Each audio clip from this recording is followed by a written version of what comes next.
Is remaining constant, जे 2 digits आहेत तिथले, म्हणजे त्याच्यामध्ये 6 बिट्स आहेत, एका डिजिटला 3 bits. Octal number system follow होते इथे.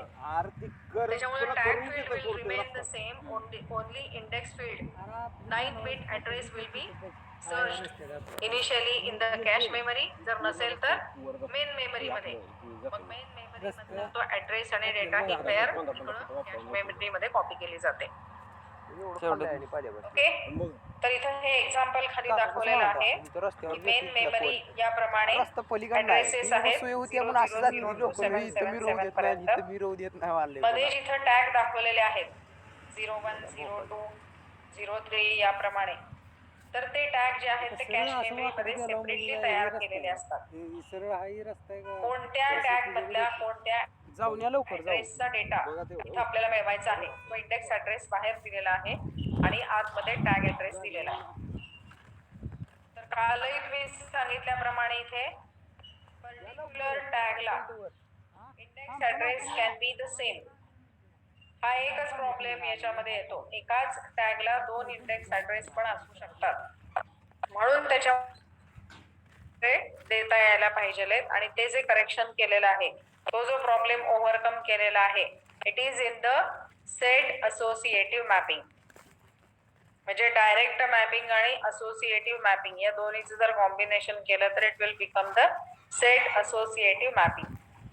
ओके, ही मेथड कळाली का सगळ्यांना? Yes. Method we will see today.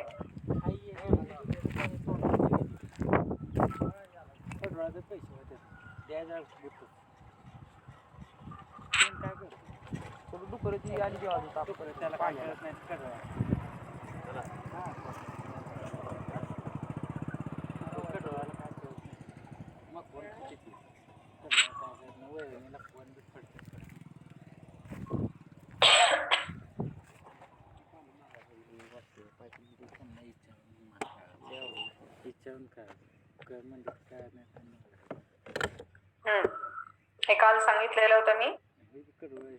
पहिली मेथड असोसिएटिव्ह मॅपिंग, त्याच्यामध्ये 15 बिट ॲड्रेस कंप्लीट सर्चिंग केलं जातं. दुसरी मेथड डायरेक्ट मॅपिंग, त्याच्यामध्ये टॅग फील्ड आणि इंडेक्स फील्ड असतं. आता ही जी तिसरी मेथड आहे याच्यामध्ये काय केली आहे बघा आयडिया. कॅश मेमरी मध्ये 2 टॅगच्या कॉलम्स तयार केलेले आहेत, म्हणजे एका इंडेक्स ॲड्रेसला 2 टॅग पण असू शकतात. इथं हे करते, रेड मार्किंग करते म्हणजे तुमच्या लक्षात येईल.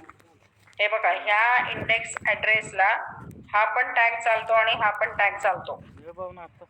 इंडेक्स ॲड्रेस जर सेम असेल पण टॅग इज डिफरंट, तर तो डेटा सुद्धा ह्या कॅश मेमरी मध्ये आपण घेऊ शकतो. कारण इंडेक्स जे आहे ॲड्रेसेस ते बाहेरच्या बाजूला दिलेले आहेत आणि टॅग जे आहेत ते कॅश मेमरीच्या आतमध्ये दिलेले आहेत. म्हणजे याचा अर्थ काय झाला, 01000 या ॲड्रेसचा डेटा काय आहे 3450. बट 02000 इंडेक्स ॲड्रेस सेम आहे, लक्षात घ्या. टॅग इज डिफरंट, तिथला डेटा वेगळा असणार आहे 5670. ओके, सिमिलरली टॅग 02 आहे, इंडेक्स ॲड्रेस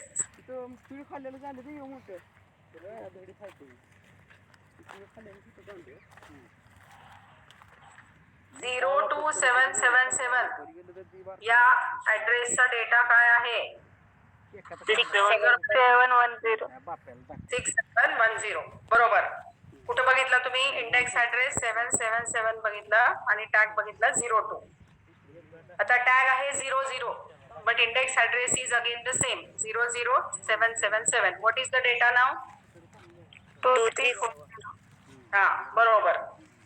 जे या कॅश मेमरी मध्ये काय केलेलं आहे, जर इंडेक्स ॲड्रेस सेम असेल तर टॅग कॅन बी डिफरंट. त्याच्यामुळं कॅश मेमरी मध्ये टॅग फील्ड हे 2 प्रोव्हाइड केलेले आहेत. इथं 2 लाईन्स दिसतात बघा, 2 कॉलम्स आहेत टॅगचे. आधीच्या ह्याच्यामध्ये एकच टॅगचा कॉलम होता. मग टॅग जर वेगळा आला तर असा प्रॉब्लेम येऊ शकतो. त्याच्यामुळे 2 टॅगच्या लाईन्स इथं दिलेल्या आहेत, but the index address remains the same. आता समजा आपण इंडेक्स ॲड्रेस पुढचा मी घेतला से 004. याच्यामध्ये दोन वेगळे टॅग पण घेऊ शकतो आपण. असं नाहीये की परत मी 01 02 घ्यायला पाहिजे. समजा इथं मी टॅग घेतलेला असेल 04 आणि समजा इथं एक टॅग घेतलेला असेल मी 06, तर इथले डेटा हे वेगळे वेगळे असू शकतात. मग हा ऍड्रेस कसा वाचायचा? 04004 हा टॅग झाला. पहिल्यांदा टॅग, नंतर इंडेक्स. सिक्वेन्स लक्षात येतोय का? पहिल्यांदा टॅग फील्ड, मग इंडेक्स फील्ड. मग इथला डेटा समजा काय असेल? 1009. समजा हा इथला डेटा आहे. नंतर टॅग आहे 06. Index address is same 004. समजा इथला डेटा असेल. असे वेगवेगळे डेटा हे वेगवेगळ्या ऍड्रेसेस मध्ये असतात. फक्त ते रेफर करण्यासाठी काय प्रोसिजर आहे, मॅपिंग कसं करतो आपण, transforming the data from main memory to the cache memory. So that is known as the mapping process. तर ह्या थर्ड मेथड मध्ये आपण तो ड्रॉबॅक ओव्हरकम करतोय की इंडेक्स ऍड्रेस जरी सेम असला तरी different tag field is possible. Okay, तर तो डिसएडव्हान्टेज ओव्हरकम करण्यासाठी we have to use this the set associative. ही मॅपिंग कळाले का कॅश मेमरीचे? आणि आपल्याला फायदा झाला त्याचा. नाव सांगा काय काय काय आहेत, सांगा मला. First is associative mapping. Yes, correct. काय करतो आपण त्याच्यामध्ये? असोसिएटिव्ह मॅपिंग मध्ये डायरेक्ट 15 बिट ऍड्रेस जो असतो सीपीयू कडून आलेला आर्ग्युमेंट रजिस्टर मध्ये जातो. तो कम्प्लीट 15 बिट ऍड्रेस हा सर्च केला जातो. पहिल्यांदा कुठं? कॅश मेमरी मध्ये. तिथं जर नसेल तर कुठं? मेन मेमरी मध्ये. मग तिथून डेटा आणि ऍड्रेस दोन्ही कॉपी केलं जातं कॅश मेमरी मध्ये. This is associative mapping. All of you are getting? Yes sir. दुसरी कौन सी मेथड है मॅपिंग की? Direct mapping. डायरेक्ट मॅपिंग, बरोबर. याच्यामध्ये काय करतो?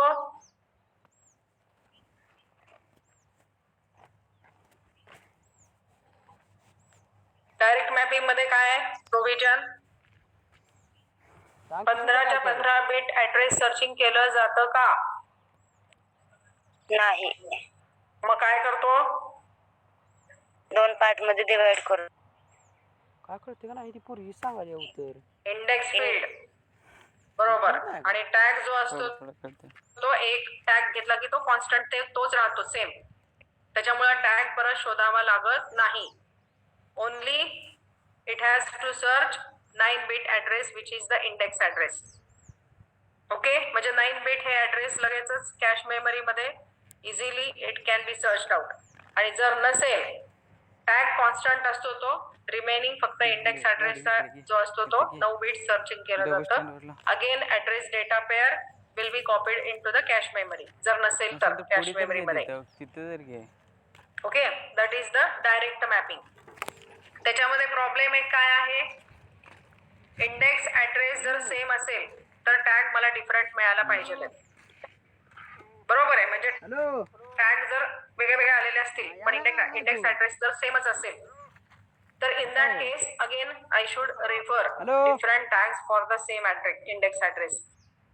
मग ती प्रोव्हिजन कशात दिलेली आहे? Third method. काय तिसरी मेथड?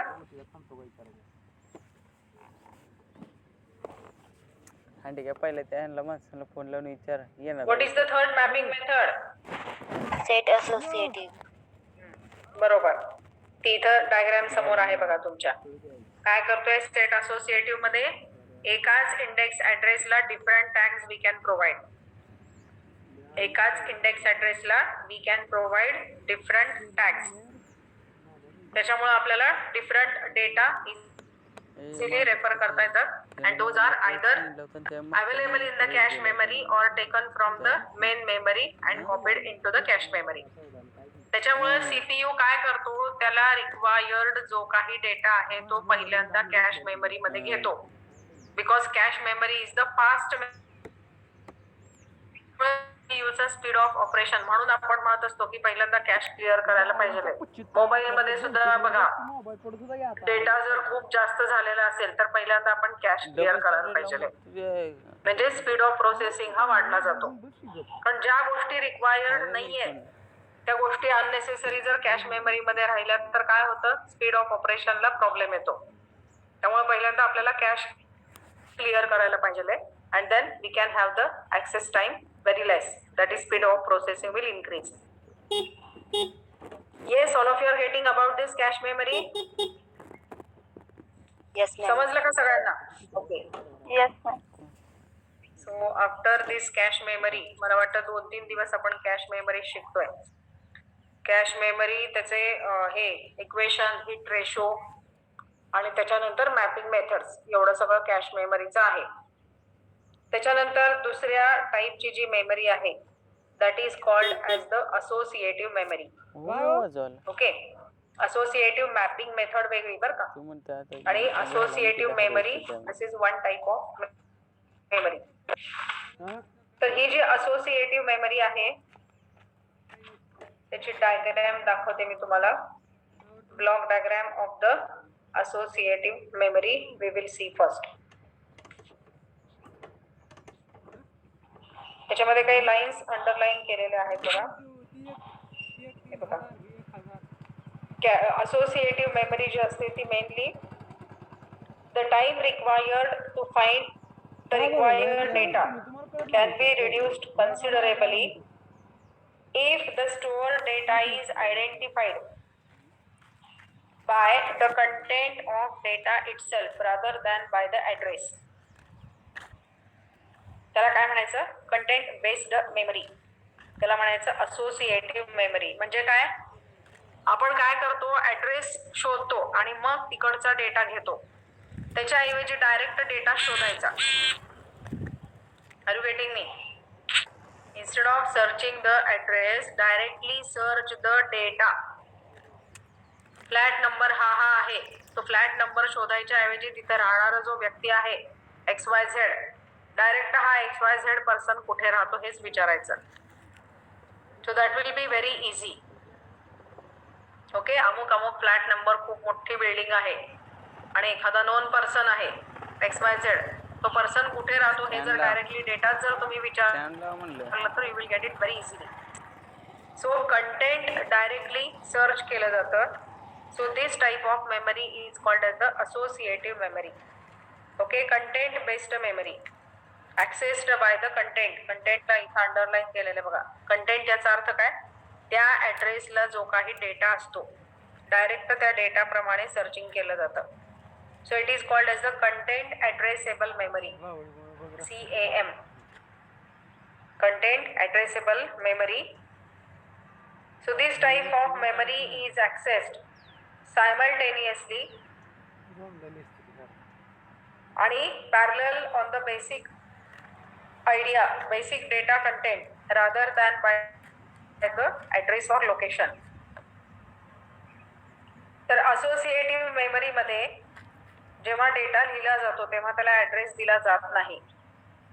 त्यामुळे डायरेक्ट ऍड्रेस च्या ऐवजी आपण जेव्हा डेटा सर्च करतो, the memory is capable of finding the empty unused location to store the word.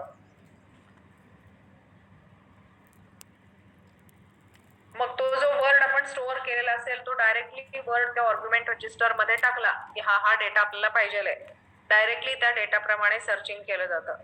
So this type of memory is known as the content addressable memory और associative memory. Okay, are you getting the difference? आतापर्यंत आपण address हुडकत होतो आणि मग त्या ऍड्रेसचा data CPU ला मिळत होता. आता काय करायचंय, डायरेक्ट डेटाच हुडकायचा आहे, ऍड्रेसच्या भानगडीतच पडायचं नाही. जो काही रिक्वायर्ड डेटा आहे डायरेक्ट तोच शोधायचा आणि तो मिळाला की it will be moving in to the cache memory. So this memory is known as the content addressable memory or the associative memory.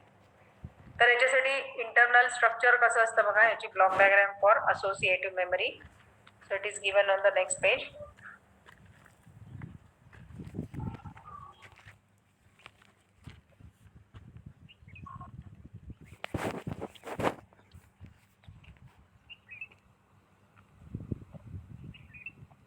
See, this is hardware organization, that is block diagram of the associative memory. दिसते का diagram सगळ्यांना? थोडं हे brightness वाढवले बघा मी.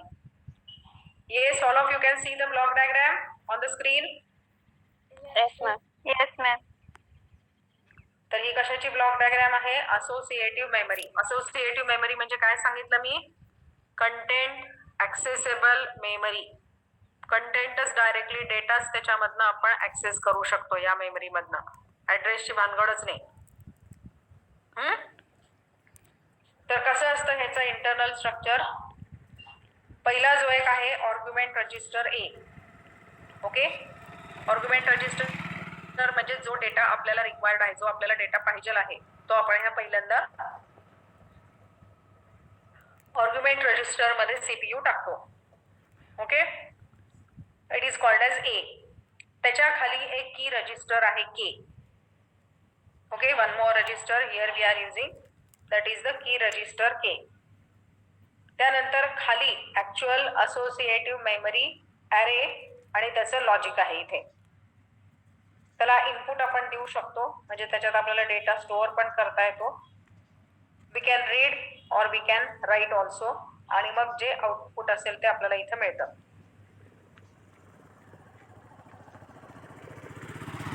M इथं जे दिलेलं आहे it is the match register. तर या पर्टिक्युलर ब्लॉक डायग्राम मध्ये असोसिएटिव्ह मेमरीच्या how the data is read और how the data is return, तर त्याच्यासाठी खाली एक एक्झाम्पल दिलेलं आहे बघा. त्याच्यावरून लगेचच तुम्हाला हे समजेल. या एक्झाम्पल मध्ये आर्ग्युमेंट रजिस्टर ए. ओके, आर्ग्युमेंट रजिस्टर ए. इथे आपण काय शोधायला सांगितलेलं आहे? 101. आर्ग्युमेंट रजिस्टर मध्ये टाकलेलं आहे 101, आणि खाली की रजिस्टर आहे के, याच्यामध्ये टाकलेलं आहे 111. ओके, पुढे इथे जे दिलेले आहेत यामध्ये त्या मेमरी मध्ये कंटेंट्स काय काय आहे ते दिलेले आहेत. 001100, आणि खाली जे दिलेले आहेत ते सगळे 000 असे दिलेले आहेत. तर इथं 3 वर्ड्स मॅचिंग असलेले 3 matches for the argument we get here. कुठले कुठले येतात? 101,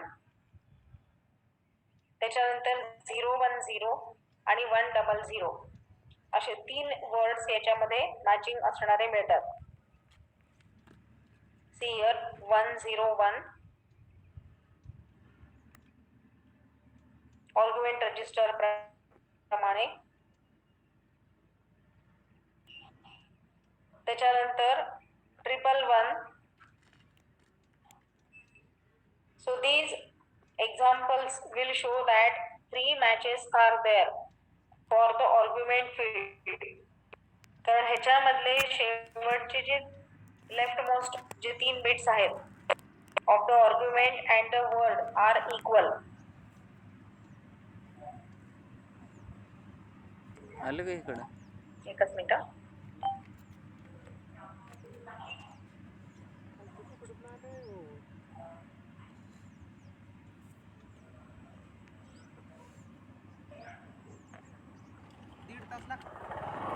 काय विचारले ते त्यात लाईट हलून कडवळ करायचं पुन्हा. मी म्हणाल तर माळावर कडवळ कर म्हणाल तर कोण रमू पाणी हा हिरीला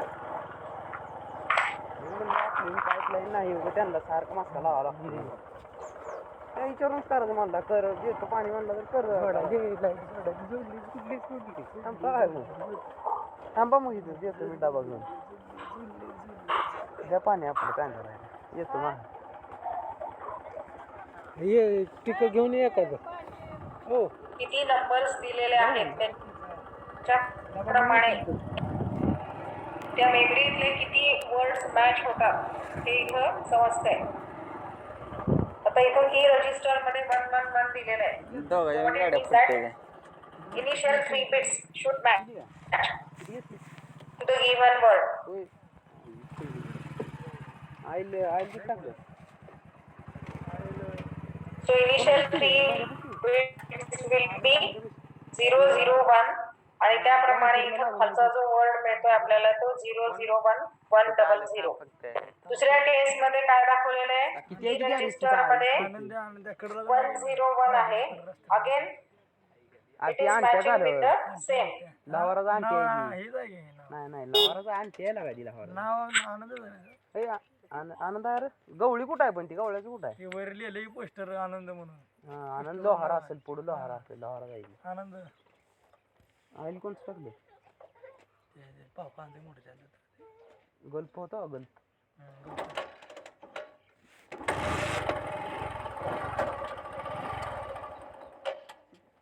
बघा आई फळ उतर कशाची उतर घे गाडी. येतो मागे अर्जंट जरा ती तुरी करायची आता पिशवी घ्या हार्वेस्टर आहे घरी. येतो कार बंद द्यायला अरे ते लबर गेली ना. गाडी दिसतो खेळत होती मी तर वापरावं लागते द्या तो घेता.